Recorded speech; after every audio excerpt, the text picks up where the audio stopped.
Fix that. Hi, Dash. I'm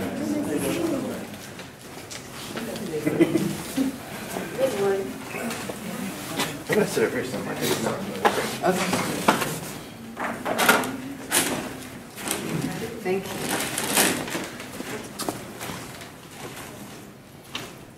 Hello, everyone. Good morning. Good morning. Morning. Good morning. I'm Suzanne Spring. I'm the current OUS director, and I'm delighted to be here. Frank Fry is joining me. He just finished a 4-year stint as director of OUS in 2017. And Hélène Julienne may be able to be here. She might kind of sit in the back, though, and then chime in at different points. So we were able to have the last 3 directors here who've been part of the faculty. I'll say a couple things before we get started, and what we'd like to do today is talk for about, does anybody feel like they would appreciate having the microphone to hear? Yes, okay. Thank you, sorry. So I'm Suzanne Spring. I'm the current OUS director. Frank Fry is here, who was the previous one, and Hélène Julienne may be meeting with us sometime this morning. We hope that she can come as well. I wanted to say a couple of things. One is that we were hoping to talk for maybe about 20-25 minutes about currently what OUS is like. We have lots of images to kind of give you a sense of the narrative life of OUS and the students who are part of OUS.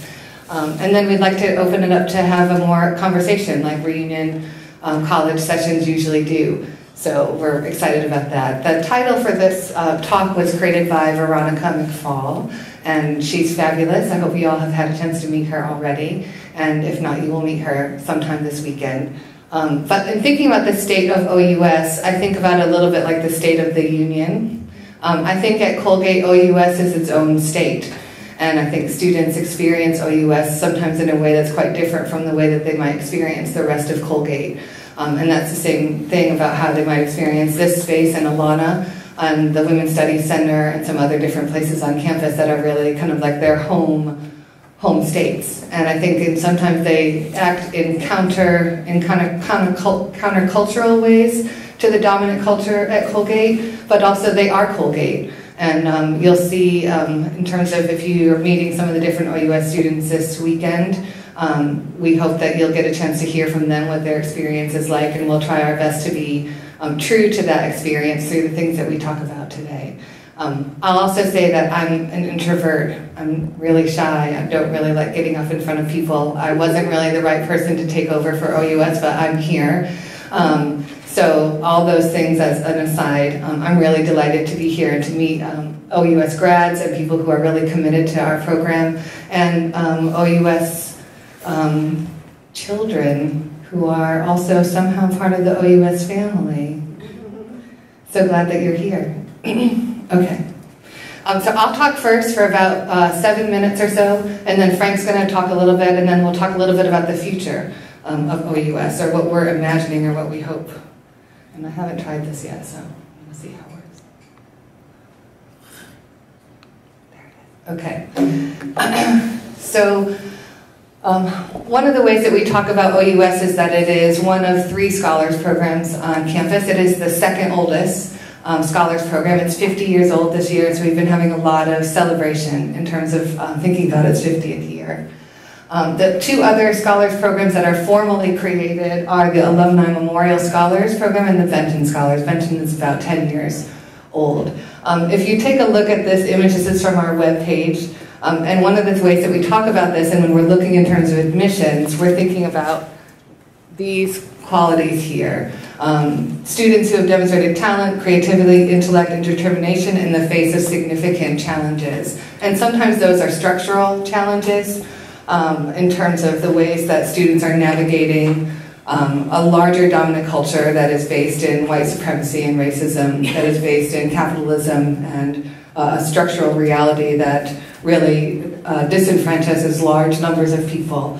We're also thinking in terms of the intersectional relationship between gender, sexual orientation, class, race, ability, etc. And so usually the applications that students write, what they write in their application essays, they're stunning essays, and they usually really articulate a particular way of being in the world. And I think about the way to characterize OUS students through the application process is that they're change makers.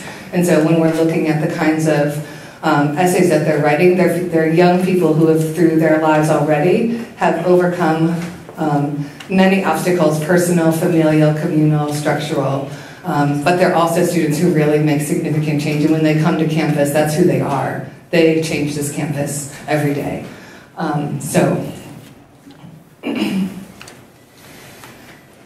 In terms of a brief history, some of you will know this history really well, and others of you, it'll be a completely new history for you. OUS really began in 1967 through the Special Students Committee as more significant numbers of students of color, and this was back when Colgate was an all-male institution and a largely white and upper middle class institution.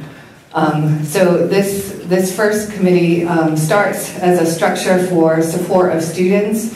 In 1968 and 69, there are student protests. Maybe there are some people in the room who took part in some of those protests. And it became a more formalized structure, and it was named the University Scholars Program. And that stayed around for the next 30 years. In 1998, it shifted its name to the Office of Undergraduate Studies. You might hear Tracy Hucks, who is our Provost and Dean of the Faculty, who is an OUS alum. Not right now, she's not here right now, but later she'll be here during the different events.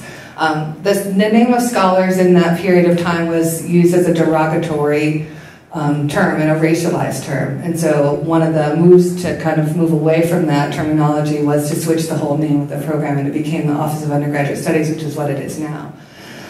In 2014, the First Generation Initiative was started, which is another kind of a sister pilot program. It's an opt-in program, so it's not determined during the admissions process like Benton, AMS, and OUS are.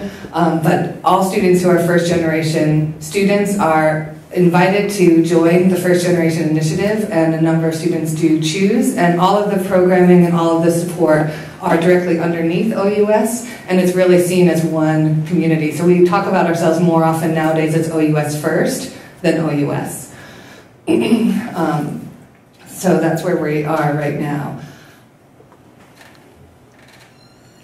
Also in 2011, with Ellen, Frank, and myself, OUS shifted over from the Dean of the College side of kind of the house of Colgate over to the Dean of the Faculty.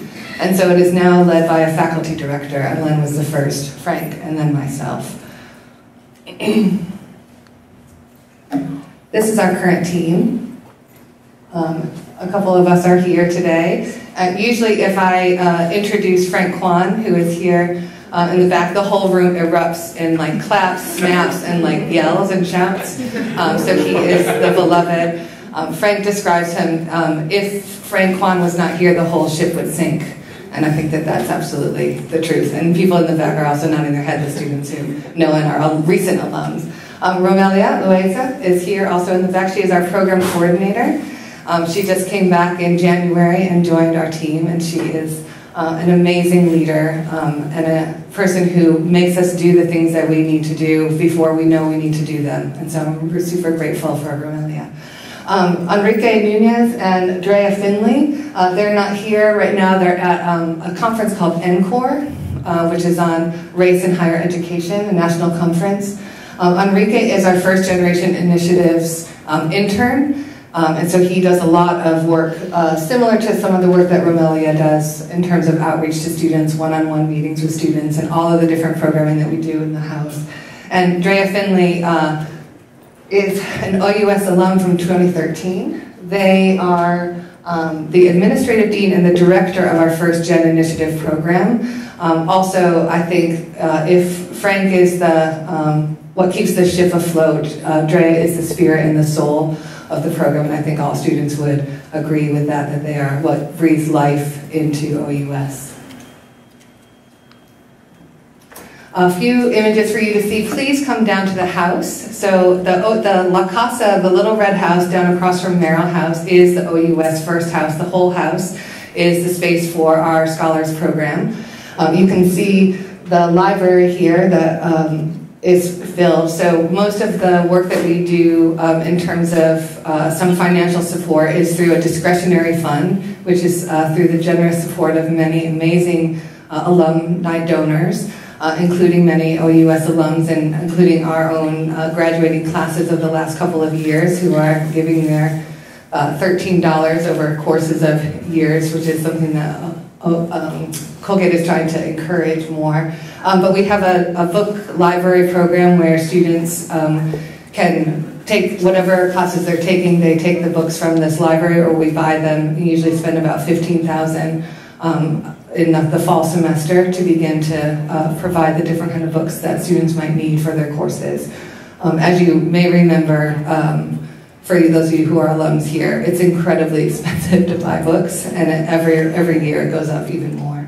There are some different study rooms in the house, as you can see here, and this is also in the library, and the offices are upstairs. There's a living room space and a kitchen space, and we do family dinners and other things at the house. So please come down. So today at 2:30, there'll be an OUS tea, and that will go until about 5, and so it's just a drop in and drop out. Tomorrow morning, brunch will happen at 8:30, and we'll have some delicious hot foods and some wonderful things from Flour and Salt, a local bakery, so please come then as well.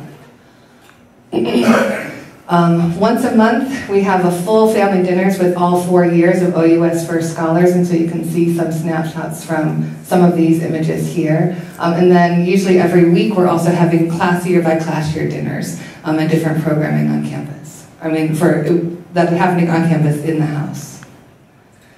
This year, we had a number of alums return. Of course, one of our alums is Tracy Hucks, who is now our provost and dean of the faculty. She graduated in '87 with a master's in '90. And so she is, I think of her as the second most powerful person on campus underneath President Casey. And so she is leading us in terms of the faculty in a beautiful direction, in a very humane direction. 2 other people came back this year. Star Kelly came back. She graduated in 10, and she did a whole program on decolonizing the museum and museum studies. She works at the Abbey Museum in Maine. And Michelle Alexander came back to give a talk at Black Grad this year, and she is at the University of Mississippi School of Law. She was the first black woman valedictorian and OUS scholar. We also had a wonderful, so this is the big weekend for alums, the reunion weekend, but one of the things that Tracy really wanted to make sure happened was that we had a wonderful celebration for the students who are here and to celebrate the 50, and so we had quite the gala. You can see some of the images here, some OUS and first gen students. Tracy talked, as did President Casey, who's up here, talking to Max, Michael, myself, Andrea also spoke, and then a number of OUS students spoke as well. Tracy really wanted to hear what their experience was like, and so they got up and gave a sense of their lives. A number of students said that if it weren't for OUS and the experience of OUS, whether they were OUS or first, they probably would not have stayed. And so OUS remains and is a very powerful experience for students. Some more pictures from the gala. We hope to be able to set up maybe a selfie station for y'all tomorrow night as well with all of these gadgets and things. You can see some amazing, beautiful human beings. The Summer Institute is still a thing. Students come in the summer, they take 2 curricular courses. This is a picture of students in Agda Hagos's lab who does cancer biology research. So they come for 5 weeks in the summer, and they usually take 2 courses, a natural science and either a humanities or social science course. We think that the faculty who teach in this are the best faculty on campus, and they are usually chosen by the students themselves, as these are the faculty that we would like to see come and teach in the Summer Institute. Some new things that we might be bringing we are bringing this year is a new Scholars Toolbox workshop, which is going to accompany those 2 classes and really thinking about the habits of mind, methodologies, ways of reading and writing that are also central to that to make them even more explicit. advising happens. We have upper class students who take classes with the students. They don't get credit, but they go and they're in the classes, and in some ways at the very first couple of weeks they're modeling what it's like to be in the classroom, in a college classroom like Colgate's.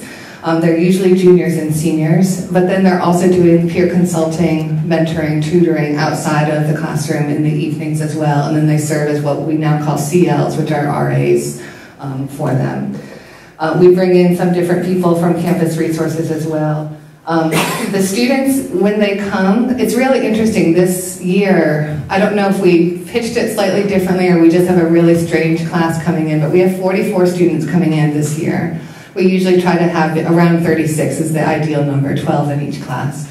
But the students who've been writing have been very extroverted and saying things like, I can't wait for the Summer Institute, which doesn't usually happen because they don't want to lose their senior year summer. Like, that's a really big summer. You don't want to have to come and start college beforehand, or at least that's what students in the past have said. And so in the past, as students have said things like that, by the time they're seniors, they say the Summer Institute was the most important experience that they had, which I think is pretty significant experience for them, where we really bond as a community, and that sense of the family, which is a language that OUS uses and the students use with each other and with us, is part of that larger culture. In terms of what OUS does, as well as it's really tried to build a full 4-year experience. So it's not just the Summer Institute and then some kind of support kind of here or there. It's a kind of full overarching program. And so we try to really foreground research in terms of the work that they do in their own majors, summer funding, work as research assistants in faculty labs. They also tend to present at professional conferences, publish their own research findings, or co-publish articles with faculty. And I know that that's been part of the OUS experience for a long time, but we're trying to create that in more systemic and structural ways of support, and the different kind of programming really tries to make those opportunities really easily accessible for all students. This is a group that was in Philadelphia. And 2 of these students, Chow is going to be a Lamford Fellow this summer. She'll be in Vietnam studying, what's it called? Gentrification. Thank you, Romelia. Gentrification, and thinking about that from an educational studies viewpoint. And then Renee Roundy will be in Maine. She'll be working for the Department of Education in Maine. And they're both rising seniors and kind of building this into their senior theses research projects. Another thing that we really try to work hard on is cultivating study abroad experiences and making sure students have a chance to do them. I was just talking with Cynthia that she took 2 studies abroad. That's not uncommon of OUS scholars to take more than 1 semester, whether it's a full semester or whether they're kind of smaller study abroad experiences. The Sophomore Residential Seminar Program is a new program. It's about 4 or 5 years old that pairs study within a course with travel afterwards. About 44% of our students take part. It's a competitive application process, and they apply and get in and go. There's also other study abroad opportunities. A number of our students are in Hong Kong right now as we speak. And then also the full semester study groups. As far as I know, there's 1 student who has hit the record of 3 study abroad semesters. She graduated last year, Carolina. I think that one of the things that we know from faculty leading these groups is that OUS scholars bring very critical lenses to these experiences. They teach other students how to understand the world culturally and linguistically. Most of our students are multilingual students, and in the beginning of OUS, we'll have them raise their hands. How many people speak 2, 3, 4? And there are people who will raise their hand to speak 5. So we have very, very rich experiences of students who are extraordinarily gifted and capable in many different kind of linguistic and cultural discourses. A lot of our students also bring these experiences back to brown bags. Looks like it got cut off a little bit. And also trying to, in some ways, reteach students how to engage and study abroad, not through a kind of touristic lens, right, which kind of use other cultures for the use of the people who are going, but to really understand and understand the different dynamics that are part of other cultural and linguistic experiences. And OUS students, I think, leave the campus in really thinking through those kinds of critical approaches. Here are some images from the sophomore residential seminar. There were trips to Rome, to Germany, to concentration camps. That was part of one of the focuses of them, and also to San Francisco, which was looking at sexual and immigrant cultures.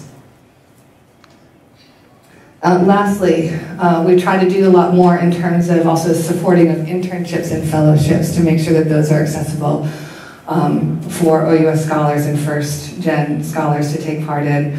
There are a bunch of different things that happen on campus that we try to make sure that they have access to, both in terms of summer language programs and different types of career days. A lot of internships, unpaid and paid, that happen through summer funding. This year, President Casey last year committed 10,000 that we also used in addition to other summer funding, and then this year we had 25 that ends this year, so we're going to be looking for the other 25 next year, or 50, or 100. But one of the things that we know from OUS and first-gen scholars is that most of the students who are in our programs are coming from low socioeconomic backgrounds and access. So if you don't get funding for the summer, then a lot of times you can't do something like an unpaid internship. So the financial need is there, and they do amazing things over the summer, as you can see from some of the kind of previous ones that I brought here. Year 3 and 4, they are seeking national and Colgate-sponsored fellowships. And you can see Kevin Iglesias, he actually came back this year as well to talk about the whole process. I think he wrote 9 drafts to win the Fulbright research grant in terms of what his essay evolved into. As well, Ashley Andra and Dayanara pursued internships in South Africa a couple summers ago. This is the class of 2018. And I'm going to shift over to allow Frank to speak for a while. He's had an amazing experience of being with the students for a full 4 years, so he got to see these students come in and watch them pass through the whole process, and he also spoke at the graduation this year and brought most of the room to tears. Most people said that when they would sit across from Frank, there might be a requirement that big eyes are a part of the directorship, introverts and big eyes. But they would sit across from Frank, and the first thing that they would do is burst into tears. Because you hold a lot, like you're doing a lot on this campus, and the students who are in OUS at first are the leaders on campus, but that comes with a burden, especially in a dominant culture campus like we have. And so to be able to come into a space and just like relax, to come into the house and have a space is an amazing gift. So please welcome Frank Fry. Before you do that, I read about this in the Colgate scene, yes, and I had a lot of questions about it, and I still have a lot of questions about it. First of all, let me identify myself. I'm of the class of 1958. Welcome back. And when I arrived on the campus, it was a wholly different white Anglo-Saxon campus, and I was one of 35 Jews in the class. And I can tell you that the minute I walked on the campus, I was identified. Mm-hmm. And throughout the 4 years, people would pass me by. Maybe they'd say hello to me, but I wasn't there. And for 4 years, I was really uncomfortable.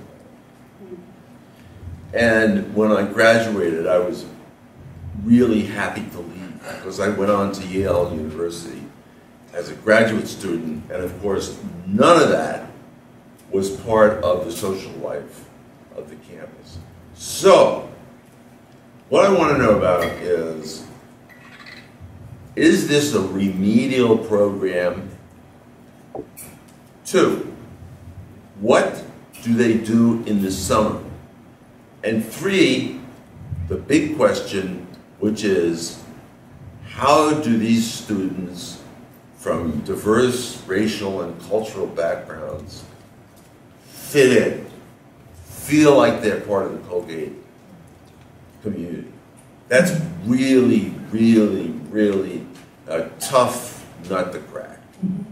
I think Frank can address some of these. I'll give a quick start to them, and then I think if you have other questions, and I'm sure there are other ones, later when we have a chance to really talk. Number one, no, it's not a remedial program. OUS scholars are like every other application. They are within the top 10%. Quite a number of our students are salutatorians or valedictorians of their classes from high school. So they're top students from across the nation. They are different from other students in terms of the ways they articulate their experiences, in terms of fitting into the overall arcing kind of mission and aim of OUS. So most are first-gen students, but not all. Most are students who come from low socioeconomic classes, usually somewhere under 10,000 of what a family could commit to that. And the majority, I would say, are at zero in terms of family contribution. So those are kind of some aspects. A number of them, because we're also thinking of it structurally, are students of color, but not all. About 9% are white students, but the majority also in terms of the different kinds of ways of thinking about systemic and structural challenges. We would say that those are kind of the intersections of what are there. And what we also know nationally in terms of research is that the top colleges have a really hard time keeping those students at those places. First gen, low socioeconomic status, and students of color. So when you intersect all of those together, the need for a program like OUS is absolutely central, and that goes back to 1967. I would say that Colgate is still predominantly white and Anglo-Saxon. It is predominantly upper middle class. I think the New York Times did a study on top 1%. I think 23% of Colgate students, at least last year, were from the top 1%. You know, the whole from the last election of the 99% versus the 1%, right? Type of thing. So there's a dominant culture here that's a very wealthy white culture. So that's a reality of how things work. So when you bring in those other intersecting identities, it means that I think some students would say from the beginning they feel like they don't fit. I would say that by the time they graduate, they have found their fit, and we have some students who are here because they change this campus, and they make this campus what it claims to be, right? Which is, Colgate, I think, has all of the right ideals, it has all the right mission, but whether that's a lived experience, and I think that's so probably of every elite college in the United States, and Colgate I sometimes think of as a feeder to kind of the elite echelons of the entire nation, whether it's finance or PR or education or whatever students go into. And those kinds of cultures are real in all of those spaces when you are entering in those. And so part of that kind of navigation is part of what they're learning, how to navigate, and it's often quite painful, right, as you know from your own experience. So that's still a reality, but I think there's also a lot here that seeks and wants to change that. We have an amazing administration. We have an amazing board of trustees, some of who are past board of trustees who are here in this room today, who have done a lot of work to make Colgate be what it wants to be and what it claims to be. And that work is still absolutely an everyday work, I would say, here. But I'm going to turn to Frank. Thank you. Yeah. So, welcome everybody. This is our class of 2018, and I'm a little bit emotional even just looking at them. Change makers on our campus, every single one of them. One of the things that we started to do whenever I assumed the directorship of OUS is really focus on family and really focus on building a community of scholars that was forward-looking. And we've achieved that to a large degree, thinking about the class of 2018 and 17, even 16, and the upcoming classes to graduate. Our students are proud to be a part of our program. It's on their resumes, OUS scholars, and they're killing it in every single way. I'm going to show you a couple of slides on our campus to get to some of your question. These students are the best of the best. And that's just not platitudes. Like, I'm a scientist, we have data, we can back this up. Our graduation rate is high, 4-year and 6-year graduation rate. About 20% of the class graduate with Latin honors every year. Our GPA is at the Colgate average. We're all over campus in terms of our major distribution. Our participation rate in study abroad is higher than average on campus. Our participation in sophomore residential seminars is higher than average on campus. Leadership roles, I won't read them to you. You can glance over them. You'll find our students in every pocket of campus. Athletics, Greek life, Connossione, student groups, Spanish debate team, Dance Fest, Brothers, Alumni Ambassadors, Res Life community leaders. Our students are also working in nearly every single office on this campus, usually about 15, sometimes 20 hours a week. We've seen a massive uptick in our students, in OUS students that are members of Conoscione. This is the class of 2018, Conoscione Honor Society. In the past couple of years, we've had somewhere between 3 and 5 members of Cono come from our Scholars Program. In thinking about the academic awards that our students achieve, this is just a brief list, not inclusive of all of them. These are the awards that are given out during the convocation ceremony that happens at the end of the spring semester, where departments give awards for the best prize in neuroscience, or the best prize in Latin American studies, or the best prize in literature, or the best prize in women's studies, or the 1819 award, which Prof. Ryan won very recently for us. As we think, before we shift to thinking about the future, which Suzanne's going to do, I guess what I want to say is that we've collectively, with students and alums in partnership, really transformed the experience of what it means to be an OUS student than perhaps what it had been in the past. Let me unpack that a little bit for you. So we now, after the Summer Institute, as Suzanne said, we engage in a 4-year model where we engage students in curriculum, we engage students with faculty, we engage students with other partners. And that community that's bonded in the first year carries on to the second year, the third year, the fourth year, and our seniors and juniors are very strong mentors for the incoming class. When you ask our students who are coming this summer about what do they feel like to be a part of OUS, you should see the university Twitter feed, where they've been posting pictures with their offer of admission and proud to be an OUS scholar. There's a hashtag out there, OUS Blessed, that our students use, and that's really the way that they feel about the program. So if you ask, and I want to save time for discussion, but if you ask me what's the state of OUS today, the state is strong. The state is really strong. Our students are wildly successful. They're killing it in every way. They're leaders in our campus. Do we have work to do? Yeah, we have work to do. Of course we do. But we are in a very, very strong place, thanks to the great leadership of Suzanne. So thank you.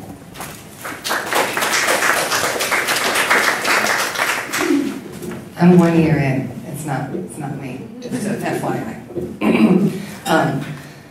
So a few things in terms of thinking about our commitments to the future. We still want to continue. So the first gen initiative is in a 5-year pilot program. So we don't know what's going to happen at the end of those 5 years. We'll come into OUS, we'll go off onto its own thing. We have no idea, but we'd like to continue to foster that because the students, as you can see from some of those pictures, it's all entirely mixed. And the family, they consider each other a family. We want to continue to deepen or develop involvement and access in terms of the coursework, research, internships, thought into action. A number of our students have done TIA, fellowships, graduate schools, careers, etc. And so we try to support students as they're leaving here. So senior year is a big year in terms of graduate schools and being able to, through a discretionary fund, be able to send students to do their interviews and things like that all across the nation. We are being asked to share the OUS First program. I was just at a very small school called College of the Atlantic in Maine, which is trying to look at really the ways that they would support, especially first-gen students, and they want to build a program like OUS, so that's pretty cool. We had senior exit interviews with the class of 2018 and asked them what would be better, how could we be better? And some of the things that they said were these, that they would like to continue to even formalize, make even stronger the mentor structures in OUS First of upper class students with the first years and second years. They also really want alums to be a lot more part of their lives. And they're looking at them in terms of relationships. They want to hear about what you're doing with your lives, how you survived, how you thrived, how you beat the system, etc. They want to create, this class of 2018 wants to create an OUS First alumni board, that we have our own board within OUS that kind of governs that. So I was like, okay, let's make that happen.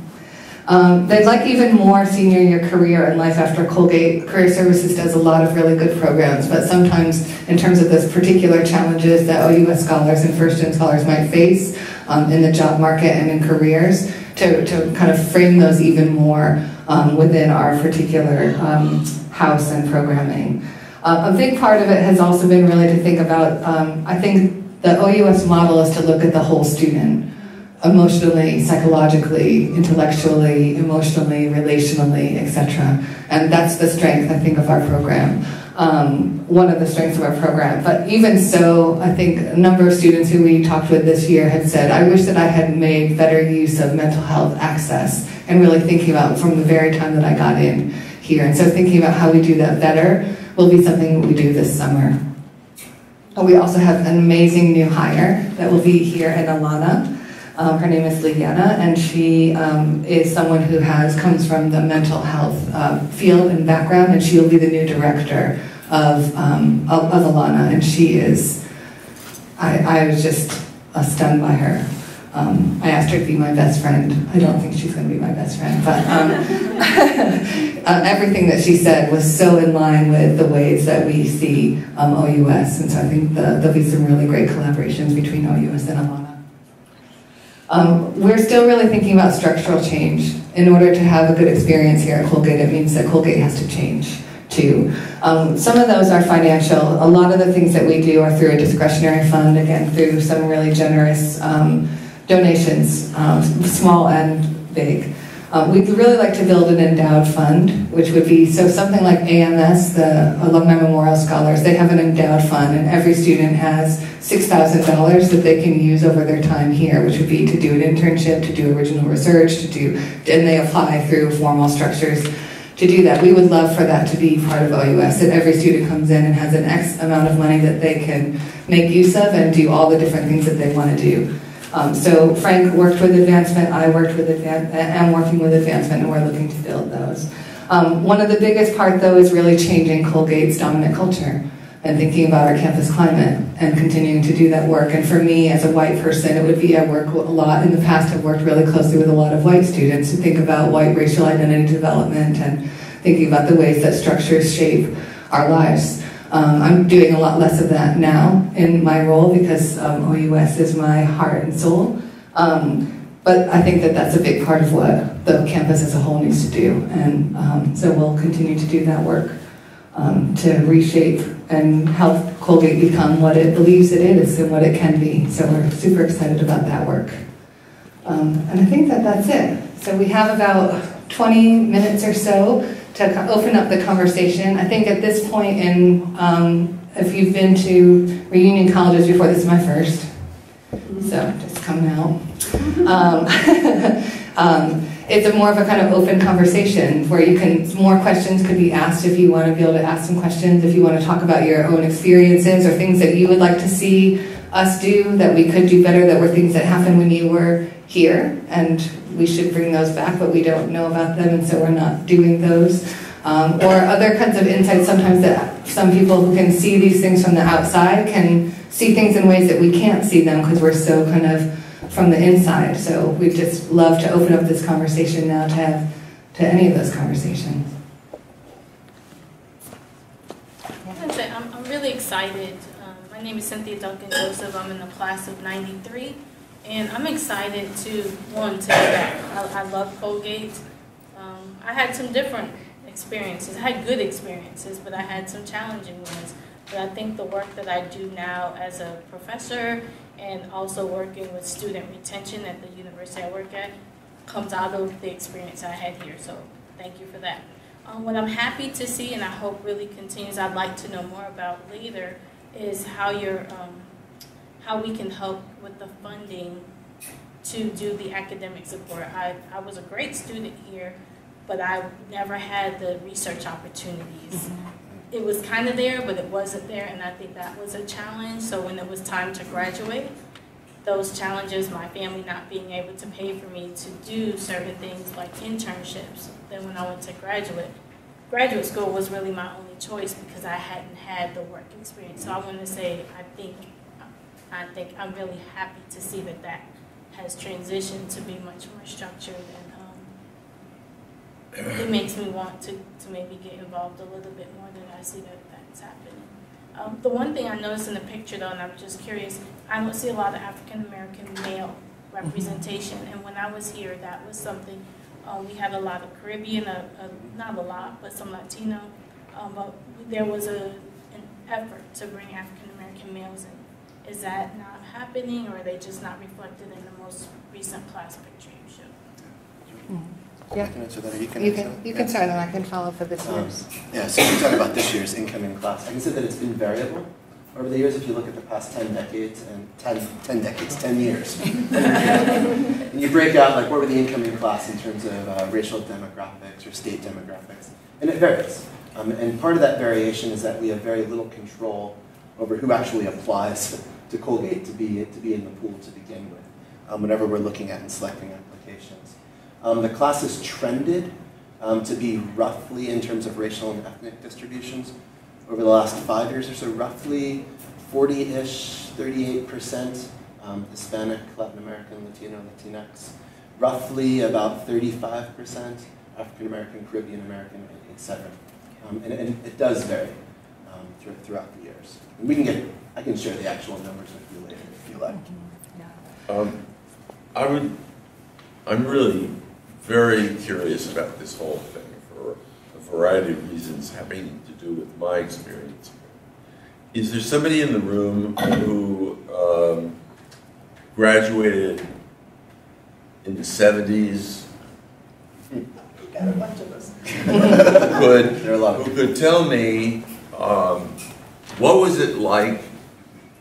Oh, you don't want to. That's different. Oh no, I do want to hear about that. No, I did want to say something to that, because as I was seeing this, right, I feel a tremendous sense of pride, right, in seeing kind of where we've been, because it feels like the suffering that many of us had to go through while we were here, right, has set the stage for everything that, right, it became the base under which everything else grew. So it's beautiful to see, and I get emotional just thinking about it, right? Because it is beautiful to see that everything that a lot of us sitting around the room now experienced in the 70s is different. I found my experience in university scholars as being very segregating, right? And it was about your different.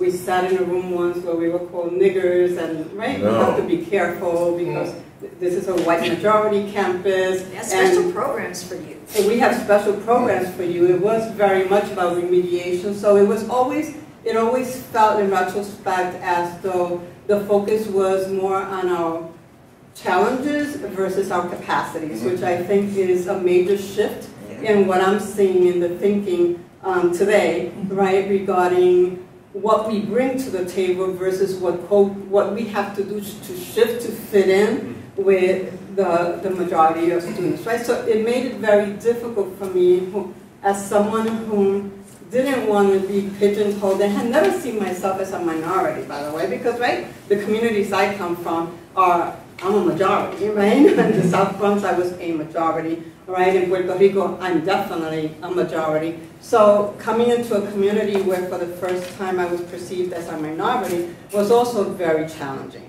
right? And so I loved Colgate, by the way, and I loved it even through all the pain, all right? But first year was tough because I had to kind of embrace what I knew were my capacities, right? And push forward on my own, because no one at the age of 18 was helping me to build upon my capacities, right? It was more about be careful, right? You're in a white institution, da da da da da. It was about surviving, right? And making it, right? But there really wasn't a foundation which embraced what we were bringing to the community, right? And so it made it very challenging. And it made it very scary to step out of our little circle, right? And so I did, right? But not without a lot of fear and anxiety, because the white people were out to get me somehow. And so, right, this is beautiful, right? And I want to cry, right? Because that's what it should be. And yes, it probably has a lot to And you articulated it very well. Yeah, and can I just real briefly just tie these two things together? These are the kinds of things that our students are yearning for. Whenever you talk to our students, what they want is they want to find OUS alums. And they want to talk about and understand the history. They want to understand the experience of other students. And they also want to understand what are you doing now?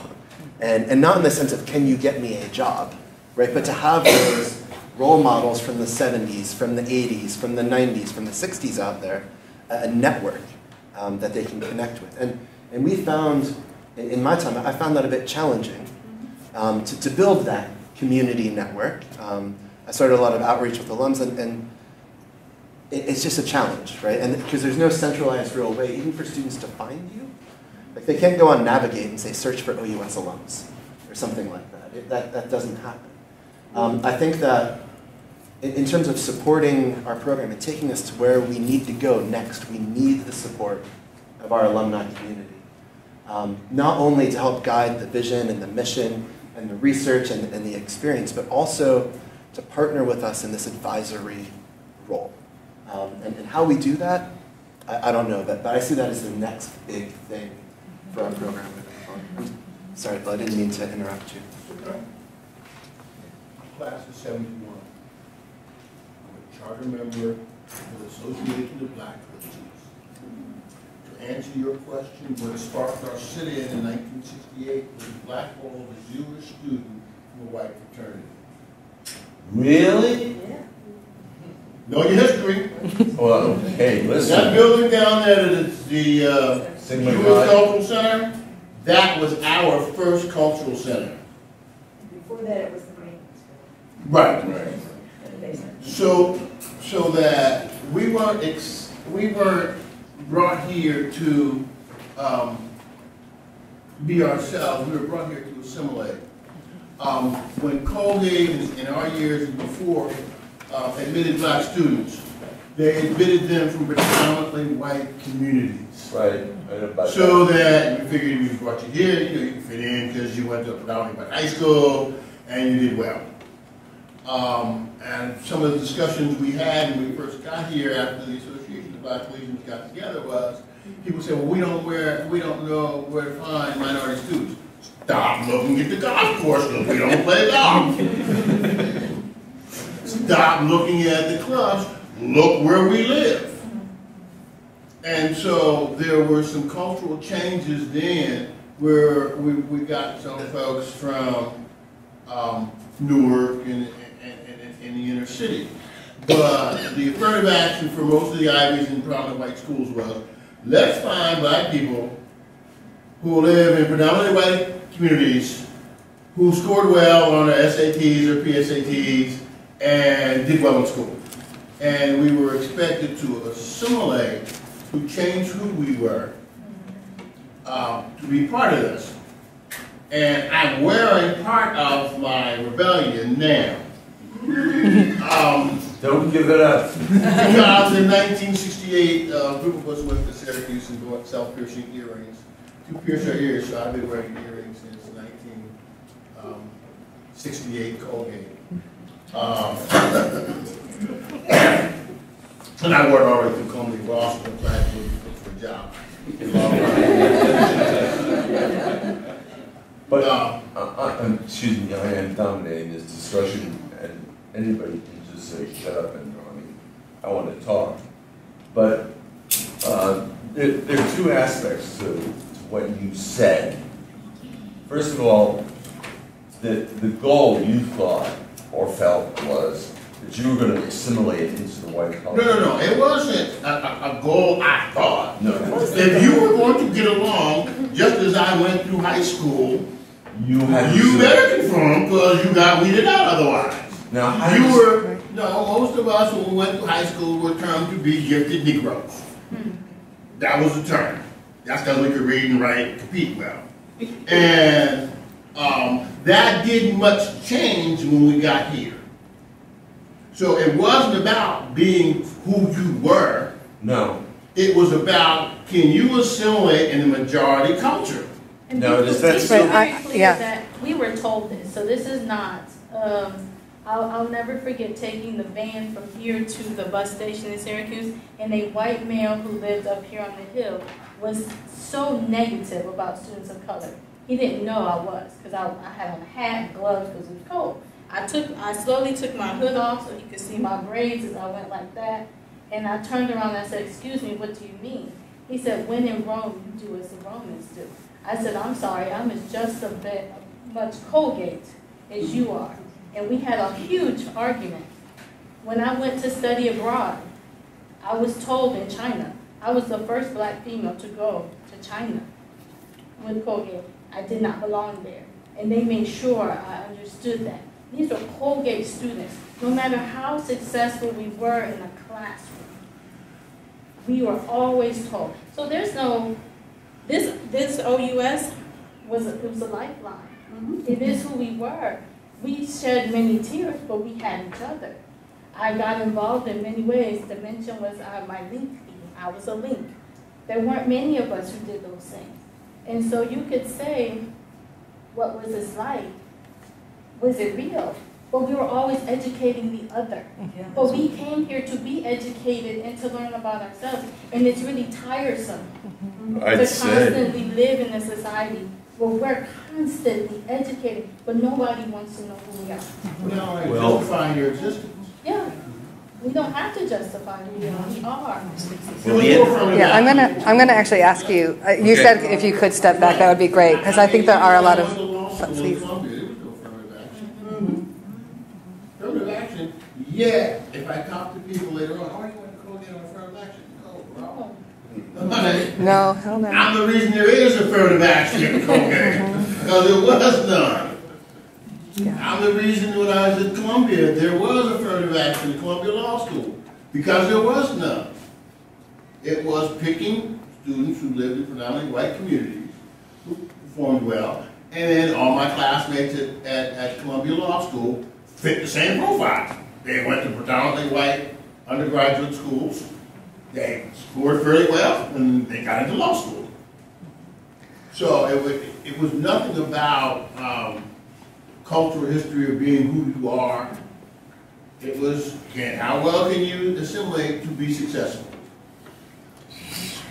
The assimilation demand is still strong here. I think our students in the back could speak to that, who are just really recent grads. I'm not going to put them on the spot to do so, but if they want to speak to that. So I think it's different than it was, no doubt, but I think that's still a pretty strong. So maybe we'll have Benny, and then jump to this gentleman here right after Benny. And I kind of touched on the alumni connection. So I'm a recent U.S. alum, class of 2017.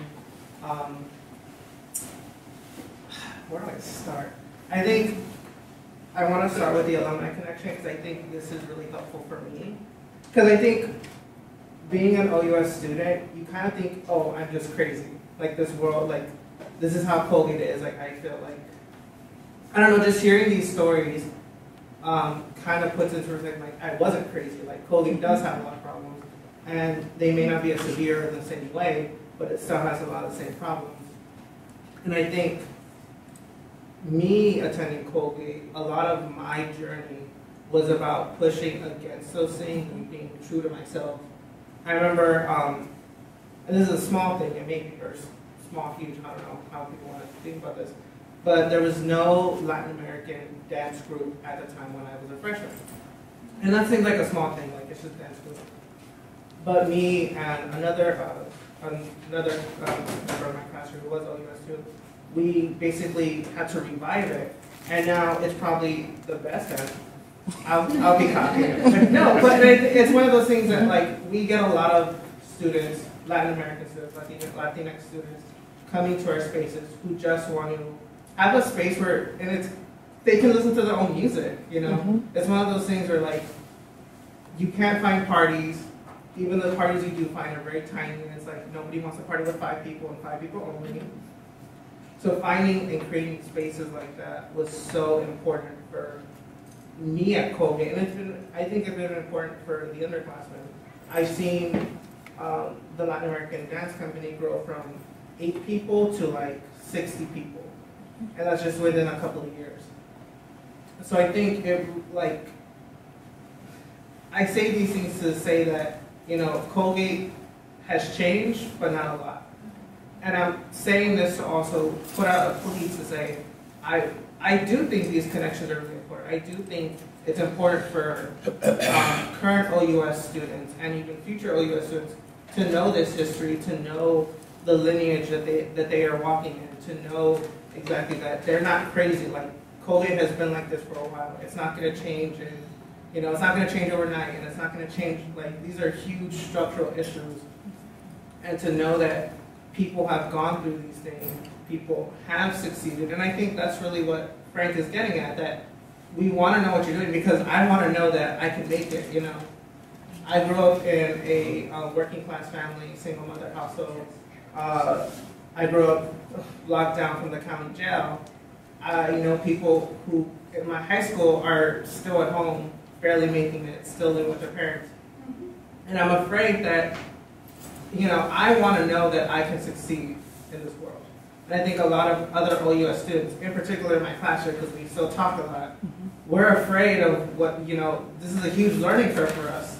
So knowing that there are successful people out there who did the same thing, who went through these same struggles, are succeeding is really important. And so I'll leave it at that. Thank you. There were also three people. You were going to speak, then you, but also, do you want to add to that really briefly? To that very, very quickly, right? I think one of the things that Colgate prepares us for is to live. Colgate is a microcosm of society, right? What's happening at Colgate is no different from what's happening at Columbia University in New York City, or in New York City, or in the United States, considering who our president is, right? So I think that while, yes, Colgate should be a different experience because we have young people who are still, right, at the age of 17, 18 years old, we're still developing, we're still growing, and there's an opportunity to change perspectives from the larger community as well, right? But it is a microcosm of society, right? You do feel crazy once you leave Colgate, just as crazy as when you came in, right? But you learn to manage it differently, right? And if we leave Colgate feeling a greater sense of empowerment versus what I left with, right? Or my experience had been, then we're moving in the right direction, and I agree, there needs to be a lot of change. But in society in general, there still needs to be a lot of change, right? There still is prejudice, there still is the need to try to assimilate. You can't speak Spanish in certain places, right? It's a law. It's something larger than life itself. I'm Donovan Anderson, class of '86, and I'm glad the way the program is evolving because, when I applied to Colgate, I guess I had to. I don't know what this program was. I knew I had to come here for 5 weeks. So it was just a program that I had to do. And when I came, I saw it was a lot of folks looking like myself, and I didn't really understand, but it's just part of what it is. There, at least in my view, anyway, I guess I didn't see at least the type of support that you're talking about now.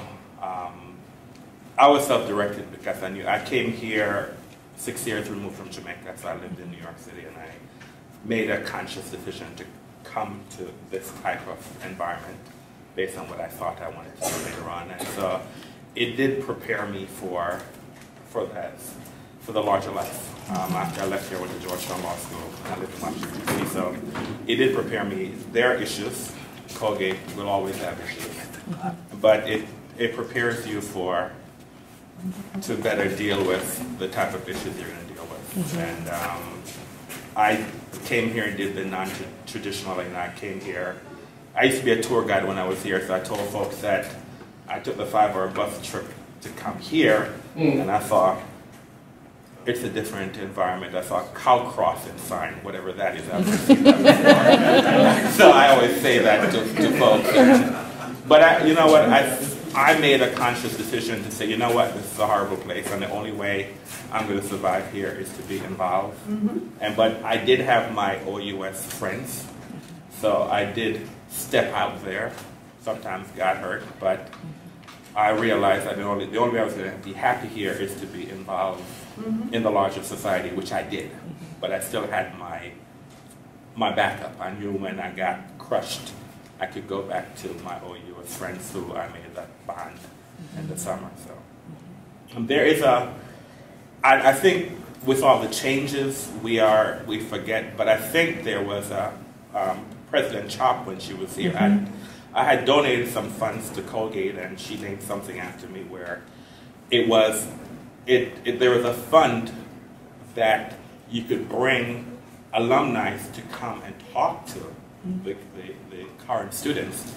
And I probably need to put more money there, but there is such a fund to do that you can reach out for them to come and speak to the students to say, this is who I am, that I've been through this, and you can do through it. And I think maybe Colgate needs to do a better thing with Tracy Hucks, because now she is here, and I'm not sure she wants to be used that way, but I think it's something that we need to celebrate, to say, this is what you can be, because she was just like you, she came through this program, and this is who she is now. And I think that, at least for the larger society, they'll always look down on us, because they always think that we don't belong here and we came on whatever. But to have someone like that, and she's not the only one, there are a lot of success stories here, and we all had our Colgate experience, whether positive or negative, but I think we all learned from being here. Thank you. There's one, and then I think the next two are here. I'm not a Colgate grad. I am first gen and came from a family of high financial need. Probably would not have applied to Colgate because I would have been afraid of the sticker price. I wonder how recruiting first generation students who are underrepresented minorities fits into the admission priorities. Good question. Do you want to speak to that? Do you want to speak to that first? Okay. You go first. So I think one of the things admissions would like to shift is to be able to use, if we're going to not use Tracy Hucks and not use our programs, but also be able to talk more about our programs, because right now admissions doesn't. It's all determined, Fenton, AMS, and OUS is determined during the admissions process. So it's not something that, in terms of that kind of outreach and recruitment, that they use in really profound ways. And I think they'd like to shift that, but we also don't want to shift our programs, because I think that would change our programs. So I think there's a kind of fine line of trying to think through that. The first generation initiative as well, because it's in a 5-year pilot, also is not being used in recruitment in quite that way. So admissions counselors can talk about it one-on-one, but it's not, you won't find it in a prominent way yet on our website or the ways that it's structured. So I think that that's all things that they imagine wanting to do. We have a wonderful man of color, Jameer Abney, who kind of oversees multicultural recruitment right now. He's a new hire, he's just finished his first year, that we've been working with really closely and trying to think through those different kinds of aspects to maintain the integrity of those programs, but also be able to think about how do we speak about them to make those spaces open to students. I think that one of the things too that admissions has done under Gary Ross is really try to broaden the pool and the communities in the schools that Colgate does reach out to, participates in college fairs. When I think about looking at the past history of our program, OUS, for a long time it was very Northeast centered and very New York and New Jersey centered. And when you look at the program today, that is not the case. Students come from the top states I can think of off the top of my head. New York is still in there, California, Texas, Florida, the Southwest, Illinois, the Midwest, Colgate's reaching into, Mississippi, Georgia, the Southeast. We're making great strides in improving our number of applicants that come from places that we can yield. And so I think it's a long process, but I do believe that admissions has been doing a really strong job in broadening the national recruitment pool. Leroy, you probably want to say something to that too. Yes, I'll say something along with Bill. So similarly, we kind of are the reason for what much of what has come. Since then, entered school here in '67. I'm on the board of trustees now. I'm not the first person of color there. Diane may have been, or maybe there was one or two before. Garfield actually was student. Okay, but there have been others, so I'm not the first. But I will say that from the vantage point of the Board of Trustees, how impressive the success of OUS and first gen programs is. It's on our radar screen. It's something that we feel committed to, and we're excited about. And while you're in test phase now, it is very promising and something that I don't see turning back from, you know, in terms of that. So I think as this program comes to its, you know, grows, it will have to then look at admissions and say, okay, now we need to compete for this now, because I also think other schools are focusing on their first generation recruitment as well, and so it'll be very interesting to see. Now we get challenged, you know, because we still need to attract the best scholars, and we are attracting great scholars, and that's one of the great outcomes of OUS and our first year programs. With the outcomes that we're getting, that's got to give us a leg up in recruiting. And there are those that want to take a page from our book on this, and that's great to be maybe more in the forefront of this. But it's been, you know, very, very encouraging and great outcomes, good for Colgate.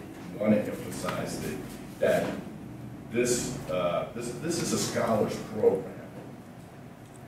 It's really about broadening the pool and not just taking people who come from the top 1% into Colgate, but people who are academically strong and can make it, and really giving them the basis to go forward. I also want to say that when I left here, when we graduated in 1971, now our class had doubled the black population. It's all male, first of all. I don't know what I was thinking when I was 17.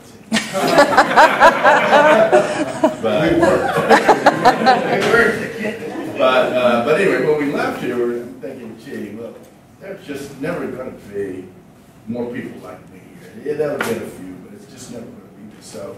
You know, now if you look at the base of alums, we're all part of that.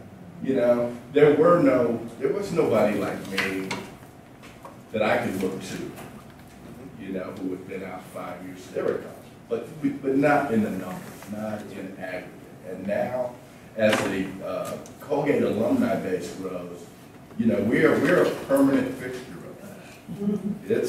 We're part of the family. It's never going to be taken away. Can't be taken away. We are part of it. So you have to get engaged. You have to stay engaged and encourage, you know, the next students that come on board. So I've learned that over time because I was absent for a long time from the Colgate scene, and it's only been in more recent decades that I've gotten back involved in it. And I'm so impressed, marveling at the young people that I see, whether they're young alums or students on campus, that's what helps keep me motivated, you know, to continue to come back and continue to give whatever way I can. So I'd have to say, I think this weekend is important because, one, you're getting us to come back and showing us what it is. So you have an audience that you can now tap into to reach out to students. And to the students back there, when I come back, I always say, you define success however you define it. Because if you define it how somebody else thinks you should define it, you'll never attain that. I think there's a lot of tools. I mean, I come back all the time. But it'd be nice to have some other people come back. But we love you. There are tools now that you can use for us, so we don't have to physically be here. That's right. I know there's someone who's been contacting me about doing a mentorship program that's digital. So I thank you. The program you have now is not the program when I was here. And it's just wonderful to see that the students are expanding themselves, they're being successful, and we as alum have to remember that there's always going to be students that are going to come through here, and they're always going to have very similar experiences that we have. You know, they may have smartphones and we didn't have computers, but the reality is that a lot of what they're going to experience, we've experienced. And as I said, there was nobody when I graduated as the first class of women that I could look to say, you know what, you made it so I can. So I think we as alum, however we felt leaving this place, and I took decades to come back as well, that we need to give back to them. So that's all I can say. Just one more point. Someone brought up assimilation before Bill brought it up. We brought here to be assimilated. And so this is anecdotal about our country and our society more so than just specifically Colgate. But when Barack Obama became president, and when the NCAA brackets came out, and he filled them out, I had a friend who said, "Gee, why does he have to do that? Why did he should take basketball, it should be golf or something." And I said, "Wait a minute, this is what we've been fighting for, so we can be ourselves and still be president." Just really quickly, I want to make sure. I'd be remiss if I didn't honor the presence of Diane Chacon. I remember her coming back. I think it was 92 after Rodney King had led a march on Broad Street, down Broad Street, and her and Van Don Williams, I remember them very vividly coming back and saying they came to the dorm in HRC and then they came here and had like a set of meetings to say, hey, we are the alums who come before you. We are out there. We have your back. Significant in my return and continuous contribution to the set of students. So you don't have to be too tired. I got you. And then the other statement or question I have is there any sort of goal to expand the OUS, right? Like I too was caught by the disappearance of the black males in that photo. And I know that it's been over the years a limited sort of 35 to 40 sort of group. Is there any plans in the institution now to expand the number since the graduation rate is as high as it is, the success rate in terms of how the students are supporting themselves and participating more broadly in campus leadership and success during and after school? Is there any goal to expand to 60 or 80 kids coming in? That'd be awesome. That would be awesome. Potentially after the 5-year pilot is done with the first gen initiative, that if that combines, then that would mean a significant expansion. There's no immediate plan right now in this kind of near future. I think it will try to remain between the 30 to 40. Although if we keep having a year like this year, maybe we're at 44 or however many end up deciding that they do want to come when we extend those offers. One of the things that we do have talked about, this was something that Frank did last year when I served with him on the admissions committee, and then this year when he was not there, and Frank Kwan and I were doing it, was when we look at that pool, we look at the students that who we would expect should be represented in terms of, because of the system, those systemic structural things within our nation, who should we be looking at? And when we don't see the black male demographic, we say, where are they? We're looking for them. We want you to know we're looking for them. So even in November, before we even saw any of the applications, we said, this is what we're looking for.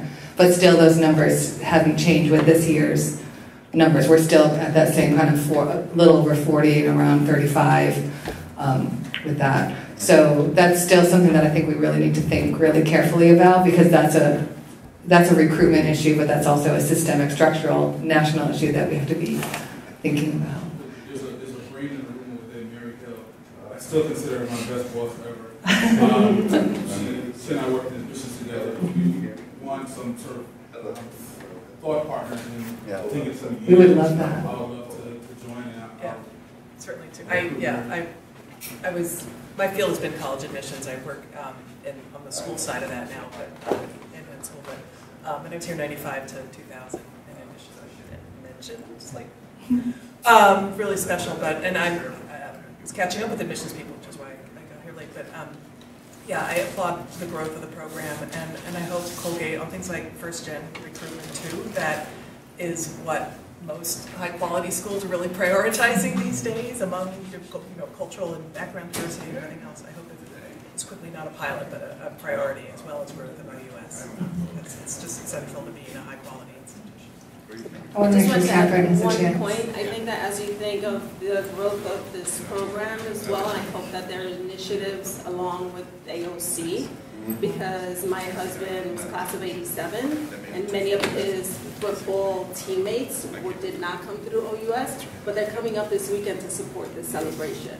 So I think you have resources of professional alumni that would be having to assist either financially or speaking in ways that you can combine efforts with the alumni of color at large, not just those of us who came through the program. Because many are very interested and very proud of all the work that you've done. That's a very good point. I just have one quick question in regards to the structural change and involving Colgate's campus culture. How does residential life play into that? I was the RA of La Casa, lived at HRC, and I think also part of the mental wellness is also that kind of residential life aspect too. How is, is everyone working together for this bigger plan, or as I think our spaces, our safe spaces are shrinking, what are we doing to have those spaces for students coming in? Yeah, I think part of our work is really to be organizers, because I think, for example, we had 2 really amazing leaders of Res Life recently, and in terms of who became CLs, I think radically changed in terms of the demographics of students. So a lot more students of color, a lot more first-gen students, a lot more queer students, etc., were taking part and becoming leaders within our RACL culture. And one of the things that I recently had a conversation with research to continue to look at that and to look at who's coming in and who's taking part in that. So, but I think that it's easy to fall back too. If that doesn't become a kind of significant 40, is like that's one of my kind of key things of what I'm trying to do structurally to change things. I think the LINK program tries to think about that as well in terms of who have become links within the last 5 or so years. But it's easy to fall back. I mean, that's what whiteness does, right? Allows us to kind of like slip back into those if we don't keep them as a kind of a high priority. So the organizing work I think we have to do will be a vigilance that we have to do always. So there's a new, Frank was part of the kind of commons unloading and the design of the commons. So I think the commons can be a really critical place to do some of that work. Our new Dean of Students, as well as our Dean of the College, the conversations I know that he said he's committed to doing this coming end of the summer to really think about race. And the key thing for me that we need to be talking about is white racial identity, because people want to take racism and white supremacy and just think about it as a student of color issue rather than understanding their whole campus is structured that way. And so that kind of educative, self-educative work of all the white faculty, all the white staff, the white students is something that has to happen if we're going to make structural changes in those spaces as well. I think that there's really strong collaboration right now. Now that President Casey has his team in place, the senior leadership of the institution are almost all here. Our Dean of Students is coming very soon. But there are very forward-thinking, collaborative conversations where this is on the forefront of people's mind in a way that I've been here 15 years that I haven't seen. And so I'm very optimistic for our future moving forward. It's 11:35. Yeah. There may be other sessions that people want to get to. Can you offer our final remarks? Yeah. Leroy and I were talking on the way out. His sons went to Howard. My sons went to Norfolk State. And we were talking when you go to Lynchburg, a black college or minority college, they nurture you. This program seemed very good in that. And we weren't nurtured when we were here. We just were out here. And what they did to us when we got too politically active, they said, oh, we're going to get women, and we really should participate. And so that took a lot of steam out of the movement. Don't be blaming us. That was a slick move on the administration part. Because, we had to ride all the way to Syracuse, and that was hard to do in the snow up here. You were still driving to Syracuse when I was here. Well, yeah, we had options, though. Tell some story. But yeah, this program seems to be more of a nurturing for students who coming really to an alien culture. And it's alien because most people do not come from Appalachia. That's where Colgate is. It's rural America, Appalachian America, so no matter where else you're coming from, there is an adjustment just being up here. And the climate, I mean, you need to buy a coat to survive, not to keep warm. And all those things, so this is a very good program for people who don't come as legacy, who don't come from institutions that would provide them the background and nurturing that would make them fit in here, where this program does. And that's for a student to be successful in college. Those first few years of nurturing, all Thank you. Thank you all for coming, every single person who's here.